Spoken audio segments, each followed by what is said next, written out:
Here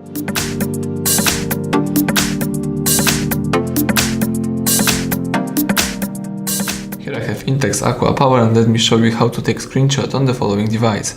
At the very beginning, let's open the screen that you would like to capture. In my case, it could be, for example, the calendar, and let's assume that I want to save the following screen.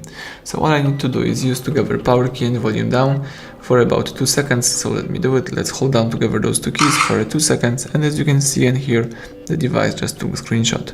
So let me show you again. Let's hold down together power key and volume down simultaneously, and you just capture the screen. There is also the second way of taking screenshots. Let's just press power key and tap super screenshot. Let me press power key again and choose screenshot right here.